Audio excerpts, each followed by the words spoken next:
Oke, assalamualaikum warahmatullahi wabarakatuh.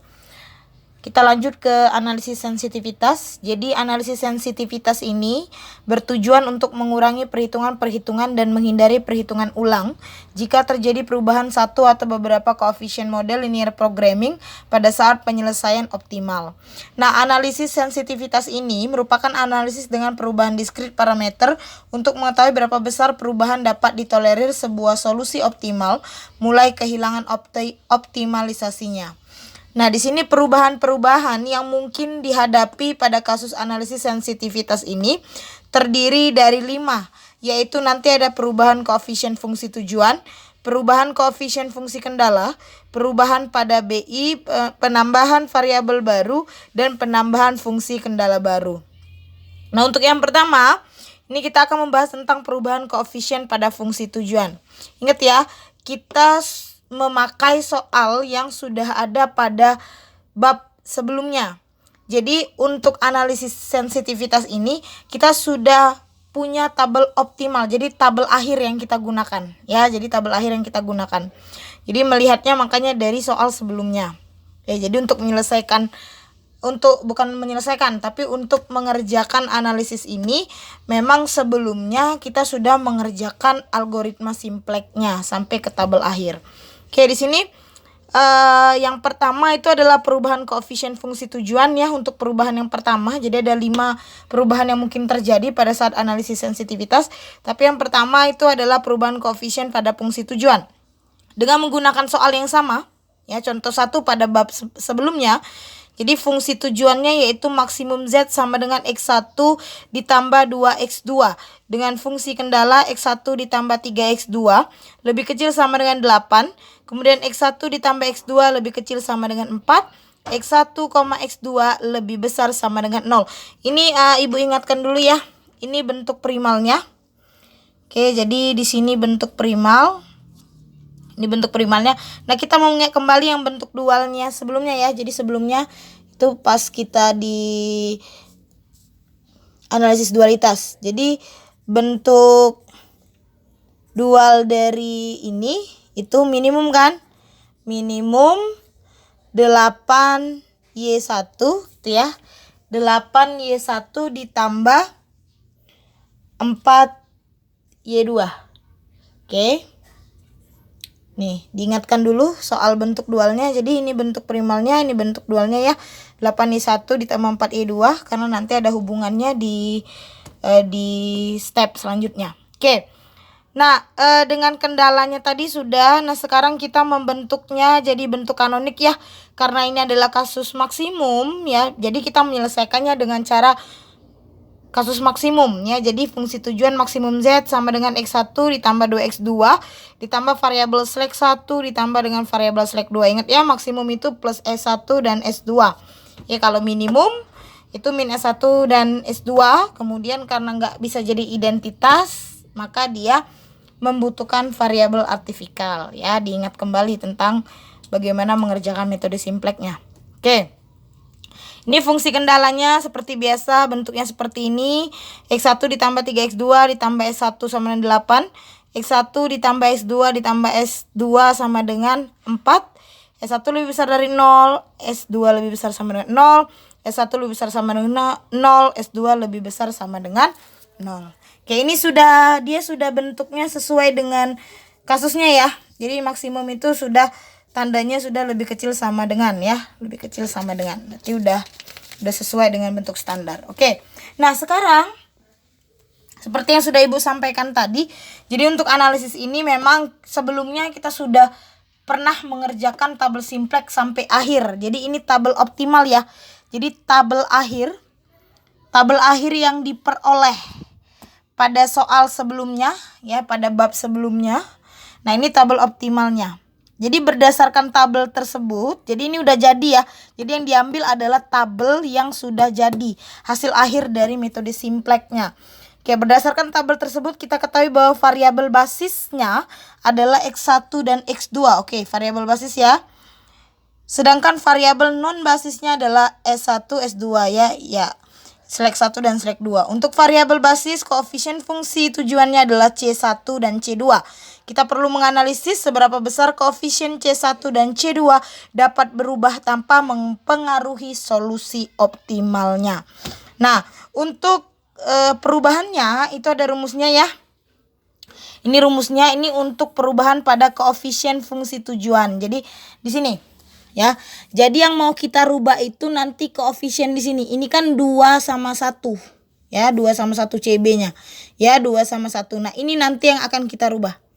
Oke, jadi kita melihat perubahan sebesar mana range-nya ya bisa berubah untuk nilai 2 sama 1 ini. Oke. Nah, ini rumusnya. Jadi CJ sama dengan CB BJ min 1 min CJ kemudian koma CJ lebih besar sama dengan 0. Ya, jadi dipahami, dibaca ya. Ini simbol-simbolnya. Nah, Ibu langsung saja menerangkan bagaimana langkah-langkah ini bisa didapat. Oke. Jadi perubahan pada koefisien pada fungsi tujuan. Jadi yang kita rubah itu adalah fungsi tujuannya ya. Nilai fungsi tujuannya. Nah, di sini ini C1 ini dianggap ya, dimisalkan sebagai fungsi tujuan yang baru nanti. Makanya disebut dengan C1 ya. Oke. Sekarang fungsi tujuannya tadi kita gunakan yang bentuk primal ya. Jadi Z sama dengan X1 ditambah 2X2 ditambah 0S1 ditambah 0S2. Dengan C, nah dengan C 1200 dapat dari mana? Dapatnya dari sini. Ya, 1200. Ya, 1200 dari situ. Oke. Kemudian CB-nya itu adalah X2, X1. Ini tadi sebagai apa? X2, X1 itu ialah variabel basis X1 dan X2. Ya. Kemudian sama dengan 2,1. 2,1 itu adalah nilainya di sini. CB-nya 21. Oke. Nah, sekarang apa itu B-1? Nah, di sini. Ya, inilah yang disebut dengan matrix starting solution. Ya, jadi matrix starting solution itu didapatkan dari nilai ini. Ya, jadi dari kotak setengah, min setengah, min setengah 3/2. Jadi kotak sini ya. Jadi diambil dari nilai ini nah. Oke. Jadi diambil dari nilai setengah, min setengah, min setengah 3/2. Ini namanya matrix solution. Ya, matrix start solution. Nah, oke, dapat dari sana ya. Oke, nih diperoleh dari sini. Sehingga dapatlah setengah, min setengah, min setengah, kemudian 3/2. Untuk menemukan batasannya, sekarang kita mau menemukan batasan. Jadi kita menemukan sampai di mana kira-kira ya ini bisa berubah. Oke, nilai ini bisa berubah. CB di sini ya. Artinya fungsi tujuan kita itu bisa berubah sejauh range berapa. Oke. Nah, ini rumusnya untuk menentukan batasan C1 perlu diketahui bahwa fungsi C3 dan C4. C3, C4 itu adalah nilai yang baru maksudnya ya. Itu nilai variabel untuk yang baru. Oke, langsung. Nah, pada tahap selanjutnya ya, pada tahap selanjutnya Anda lihat di sini itu CB sama dengan 2,C1. Nah, di sini ya. Ini tadi kan 2,1 nih. Nilai CB-nya ya. Nilai dari koefisien fungsi tujuan tadi kan 2,1 CB-nya. Nah, sekarang yang mau dirubah itu adalah 1 ini. Ya, kenapa 1? Kita mengambil nilai terendahnya ya. Jadi yang diambil 1. 1 ini kita mau rubah. C1 itu simbol untuk perubahan 1. Ya, 1 itu bisa berubah menjadi range berapa nanti. Nah, ini rumusnya. C3 artinya perubahan yang baru ya. Variabel perubahan yang baru. Jadi ini rumusnya. CB B1 min 1 dikurang dengan C3. 2C1. Tahu ya dapat dari mana? Ini adalah nilai CB yang akan dirubah. Ya. Makanya CB B1 min 1 ya perubahan. Jadi 2C1. Kemudian dikali dengan setengah min setengah. Dapat dari mana? Tadi kan ya. Nih. Kita punya matriks. Star solution tadi. Jadi setengah dan min setengah itu diperoleh dari yang kolom pertama ya, diperoleh dari kolom pertama yang ini. Nah ya, setengah min setengah, makanya di sini dapatnya. Oke, untuk perubahan yang pertama. Nah, ini dikurang dengan 0 ya, karena C3 nya belum ada kan, jadi 0. Kemudian ini kenapa dapat 1 min setengah C1 ya, perkalian. Jadi 2 dikali setengah ya, 2 dikali setengah, oke. Matriks ya, perkalian matriks. 2 dikali setengah. Hasilnya berapa? 2 kali setengah berarti 1. Ya, ini 1. Kemudian C1 dikali dengan C1 dikali dengan min setengah berarti min setengah C1 ya. C1 dikali min setengah ialah dapatnya min setengah C1 sehingga diperolehlah nilainya 1 min setengah C1. Ini belum selesai ya. Harusnya ini dilanjutin. Jadi diperoleh itu gini, kita memperoleh nilai C1-nya dulu. Dapatlah di sini min setengah C1 aljabar biasa sama dengan ya ini 1 ya. Jadilah dia min 1, oke. Kemudian untuk mencari C1 berarti min setengah dibagi dengan min 1 dibagi dengan min setengah. Sehingga diperolehlah min 1 kali min setengah. Diputar min 2/1. Jadi hasilnya adalah min 2 per min 1 sehingga hasilnya adalah 2. Nah, ini untuk C3-nya ya. Diperoleh dia 2. Ya, jadi ini belum selesai nih. Kita cari dulu sampai selesai ya. Diperolehlah untuk C3 yang baru itu adalah 2 nilainya untuk perubahannya. Oke, kemudian yang kedua sama. Kalau tadi menggunakan kolom yang pertama, yang kedua C4-nya itu kita menggunakan yang pertama kan kita menggunakan kolom yang pertama. Kalau yang kedua ini kita menggunakan kolom yang kedua dari matriks star solution ya. Nih, dari matriks star solution yang ini. Oke. Nah, giliran yang ini. Makanya di sini dikali, rumusnya sama, 2C1. Ingat, yang dirubah adalah 1 ya. CB-nya tadi kan 1, kita mau rubah yang di sini. Dikali seperti tadi ya, jadi 2 dikali min setengah itu nanti hasilnya min 1. Kemudian C1 dikali 3/2 nanti plus 3/2 C1. Oke. Nah, ini belum selesai. Kita harus menyelesaikannya dulu. Ini jadinya 3/2 C1 sama dengan 1 ya. Sehingga C1-nya sama dengan 1 dibagi 3/2. Kita putar berarti 1 kali 2/3 kan. Sehingga dapatnya adalah 2/3. Nah, itulah kenapa dapatnya ini. Gitu ya. Itu tidak diperoleh dari operasi lanjutan ya C3 dan C4. Ketika kita lihat, kita memperoleh nilai yang baru kan. 2 dan 2/3. Nah, inilah yang akan menjadi range baru atau range perubahan dari fungsi tujuan kita. Nah, dapatlah di sini ya. Sehingga range perubahan C1 adalah 2/3,2. Sehingga kalau kita tuliskan ya, C1 itu berada di antara lebih besar sama dengan 2/3 ya kan, dan lebih kecil sama dengan 2. Artinya boleh berada di antara bilangan ini. Ya kan? Boleh berada di antara bilangan ini. Nanti sebarang nilai bisa dimasukkan asal masih berada di antara bilangan ini, ya. Jadi berdasarkan hal tersebut dapat disimpulkan bahwa jika C1 berada dalam 2/3,2, maka nilai solusi optimal untuk setiap variabel fungsi tujuan tidak berubah. Jadi ketika kita masukkan nanti perubahan nilai-nilai fungsi tujuan yang kita rubah masih berada di rentang ini, maka nanti tidak akan berubah. Ya, oke, itu maksudnya. Jadi perhatikan perubahan C1. Nah, baru kita masukkan angka terbesar. Kan tadi berada di antara C1 itu berada di antara lebih besar sama dengan 2/3 dan lebih kecil sama dengan 2. Berarti batasnya di 2 ya. Nah, jadi kita ambil dulu yang pertama nilai terbesar. Nilai terbesarnya itu jika C1 sama dengan 2, maka Z sama dengan 2X1 ditambah 2X2. Ya, 2X1 ditambah 2X2. Nah, dimasukkan di sini ya. Karena tadi kan sudah berubah tuh. Kan awalnya nih 2,1. Karena kita mengambil C1-nya 2, maka koefisiennya berubah kan menjadi 2,2. Oke, gitu ya. 2,2 karena kita mengambil nilai terbesar tadi. Makanya koefisiennya berubah. Tadi kan di awal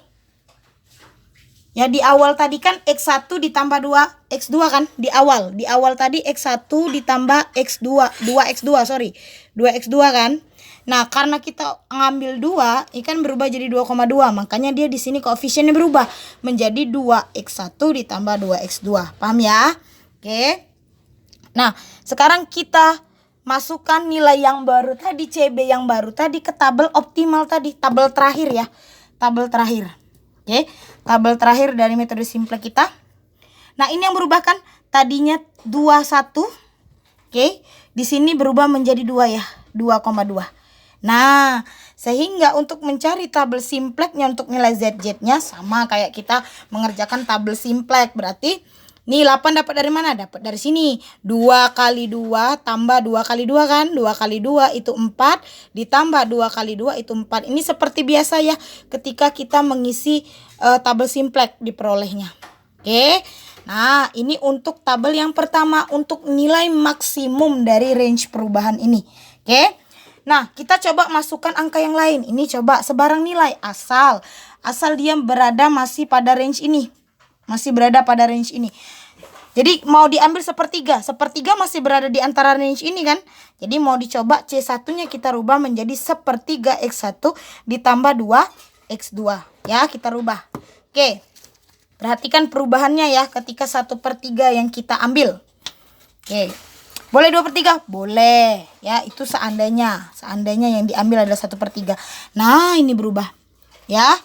Sehingga nilainya di sini dapatlah tabel yang baru lagi. Ya, dapat tabel yang baru lagi. Sehingga nanti kesimpulannya ya. Nih. Bentuk primal awal. Itu Z sama dengan X1 ditambah 2X2. Bentuk primalnya. Primalnya ini. Kemudian bentuk dualnya Y sama dengan 8Y1 ditambah 4Y2. Ini dengan matriks star solutionnya ini. Oke. Setengah min 1/2 min 1/2 3/2. Didapat ini kan. Nah, ini awalnya. Ini awal. Untuk mencari Y1 dan Y2 ini kan. Rumusnya ini ya. 2,1 itu nilai awal ya. Jadi kita itu mau memperoleh Y1 Y2. 2,1 itu CB lama. CB lama. Dikali dengan star solution kita. Ya, matriks star solutionnya. Diperoleh setengah-setengah. Dapat dari mana? Ini perkalian matriks. Ya. Jadi perkalian matriks. Nih. 2 kali setengah ya. 2 kali setengah. Kemudian ditambah 1 dikali min setengah. 2 kali setengah berarti 2 kali setengah berarti 1 ditambah 1 dikali min setengah berarti min setengah. Sekarang 1 dikurang setengah berapa? Setengah. Makanya dapat ini ya. Oke. Kemudian baris kali kolom yang kedua. 2 dikali min setengah berarti min 1 ya. Min 1 ditambah 1 dikali 3/2. Berarti min 1 ditambah 3/2 hasilnya juga setengah. Makanya diperoleh setengah-setengah ini. Sehingga nanti solusi optimumnya. Sehingga solusi optimumnya nanti ya. Jadi yang primal itu Z sama dengan X1 ditambah 2X2. Bentuk primal ya. X1 ditambah 2X2. Tadi perubahannya yang paling itu kita ambil 2 kan. Ya. Karena dari 2,1 menjadi 2,2 kan ya. Makanya ini diperoleh X1-nya 2 ditambah 2 kali 2 sama dengan 6 ya. 2 ditambah 2 kali 2 4, 4 tambah 2 itu adalah 6 ya. Ini diperoleh dari nilai X1 X2 yang tadi. Nah, kemudian nilai dualnya itu 8Y1 ditambah 4Y2. Itu diperoleh dari sini. Nah, ya. Jadi Y1, Y2 setengah-setengah. Kalian masukkan. Ya, 8 dikali setengah ditambah 4 kali setengah sama dengan 6. 8 bagi 2 4. Ditambah 4 bagi 2 itu 2. Berarti 4 ditambah 2 sama dengan 6 ya. Nah, kemudian perubahan C1-nya sama dengan 2.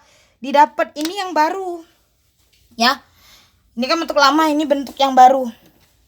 Bentuk yang barunya kita masukkan 2,2 ya. Tadi kan 2,1 yang lama. Oke, 2,2 yang barunya. Nilai terbesarnya kan setengah min setengah min setengah 3/2. Ini matriks star solution. Seperti biasa tadi, perkalian matriks. Baris kali kolom 1. Ini kali kolom kedua. Nanti hasilnya adalah 0,2. Sehingga diperoleh nilai Y1, Y2 yang baru. Masukkan lagi ke dalam solusi optimumnya. Ya. Jadi Z sama dengan 2X1 ditambah 2X2. Seperti tadi 2 kali 2 ditambah 2 kali 2 sama dengan 8. Kemudian bentuk dualnya 8 kali 0 diperoleh dari sini ya. Oke, sehingga hasilnya adalah 8 ya. Ini 66. Ini 88 sama ya. Oke.